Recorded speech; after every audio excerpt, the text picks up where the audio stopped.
Hello అండి. ఈరోజు special కాకరకాయ. వామ్మో, కాకరకాయ అనుకుంటున్నారా? అవును, ఈ మధ్యలో చిన్నపిల్లలే కాదు, పెద్దవాళ్ళు కూడా ఈ చేదుకు తట్టుకోలేక కాకరకాయ తినరు. బట్ నేను చెప్పిన టిప్తో కనుక ఇలా చేశారనుకోండి, అందరూ ఇంట్లో ఉన్న వాళ్ళందరూ కాకరకాయని మళ్ళీ మళ్ళీ చేసుకొని తింటారు. ముందుగా ఒక 1/2 kg కాకరకాయలు తీసేసుకొని ఇలా రౌండ్గా కట్ చేసేసుకొని సెంటర్లో ఉన్న సీడ్స్ని తీసేయండి. ఇప్పుడు ఒక ప్యాన్ తీసేసుకొని అందులో వాటర్లో సాల్ట్, కొంచెం చింతపండు, పసుపు, అలాగే మజ్జిగను వేసేసుకొని అందులో ఈ కాకరకాయలను వేసేసి బాగా బాయిల్ చేయాలి. అప్పుడు ఆ కాకరకాయలో ఉన్న చేదు మొత్తం విరిగిపోయి కర్రీకి అసలు చేదు అనేదే ఉండదు. చిన్న పిల్లలు కూడా బాగా తింటారు. ఇలా చేసి చూడండి ఒక్కసారి. కాకరకాయ మీ అందరికీ బాగా నచ్చుతుంది. ఎవరికైనా షుగర్ ఉన్న వాళ్ళు ఈ ప్రాసెస్ స్కిప్ చేయండి, ఎందుకంటే షుగర్ కోసం చేదు తినాలంటారు కదా. సో కాకరకాయని మీరు డైరెక్ట్గా తీసుకోవటమే బెటర్.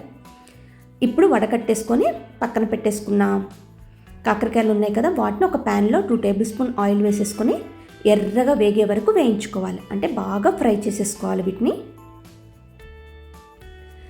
కాకరకాయని చేసే విధంగా చేస్తే అన్ని కర్రీస్లో కంటే టేస్టీగా ఉండేది కాకరకాయనండి. ఇప్పుడు ఇందులో నేను కాకరకాయ సీడ్స్ వేసాను. కొంచెం మందికి క్రంచీగా తగిలితే ఇష్టం ఉండదు, బట్ ఇలా ఫ్రై చేసేసుకుంటే కాకరకాయ సీడ్స్ కూడా అందులో చాలా టేస్టీగా ఉంటుంది. ఇప్పుడు వెల్లుల్లి కారం కోసం ఒక మీడియం సైజ్ ఆనియన్ తీసేసుకున్నాను. అందులో ఒక 7-8 వెల్లుల్లి రెబ్బలు, కొంచెం మీ స్పైస్ లెవెల్ని బట్టి కారం, జీలకర్ర వేసేసుకొని వీటిని మెత్తగా పేస్ట్ చేసేసుకోవాలి.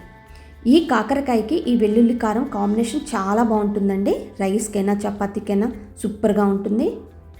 ఒక్కసారి ఇలా ట్రై చేసి చూడండి. డెఫినెట్గా మీరు మళ్ళీ ఇలానే ట్రై చేయాలనుకుంటున్నారు. ఇంకా నేను నా ఛానల్లో కాకరకాయతో చాలా వెరైటీస్ చేశాను. ఆల్మోస్ట్ ఒక 2 చేశాను, ఒకసారి చూడండి. అవి కూడా చాలా డిఫరెంట్గా ఉంటాయి, చాలా టేస్టీగా ఉంటుంది.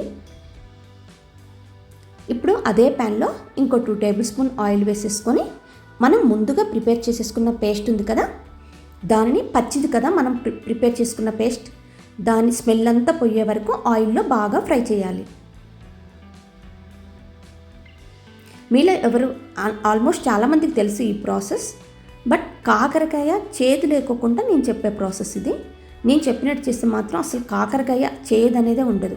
ఇలా ఆయిల్ మొత్తం పైకొచ్చి వెల్లుల్లి, ఉల్లి బాగా వేగాక మనం ముందుగా ఫ్రై చేసేసుకున్న కాకరకాయలు కూడా ఇందులో వేసేసుకొని ఆ మసాలా మొత్తం ఆ ముక్కలకు పట్టే వరకు ఉంచి జస్ట్ ఒక 3-4 మినిట్స్ సిమ్లో పెట్టేసుకుంటే సరిపోతుంది.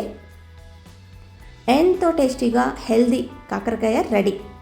ఇది వీక్లీ వన్స్ కిడ్స్కి కూడా ఇవ్వడానికి ట్రై చేయండి. కాకరకాయ వల్ల పొట్టలో ఉన్న నూలి పురుగులు అలాంటివి ఏమైనా ఉన్న ఇన్ఫెక్షన్స్ తగ్గుతాయి. కిడ్స్కి డెఫినెట్గా చేదు అనేది ఉండాలి కొంచెమైనా. అప్పుడప్పుడు అలవాటు చేయండి. చిన్నగా ఇలా చేదు లేకోకుండా ట్రై చేసి అలవాటు చేశారనుకోండి, తర్వాతకి వాళ్ళకి ఎలా ఉన్నా కాకరకాయని ఇష్టపడి తింటారు. చూడండి, చూస్తుంటే ఎంతో కలర్ఫుల్గా ఉంది కాకరకాయ ఫ్రై. ఇప్పుడు దీన్ని వేడివేడి అన్నంలో కాస్త నెయ్యి వేసుకొని తింటూ ఉంటుంది, సూపర్గా ఉంటుంది. మీలో ఎవరైనా ఒక్కసారి ట్రై చేయకపోతే మాత్రం కంపల్సరీ ట్రై చేయండి. ఇలా మళ్ళీ నాకు కామెంట్ చేస్తారు చాలా బాగుందని. ఈ వీడియో కనుక మీకు నచ్చితే ప్లీజ్ లైక్ చేయండి, అలాగే షేర్ చేసి సబ్స్క్రైబ్ చేయటం మాత్రం మర్చిపోకండి.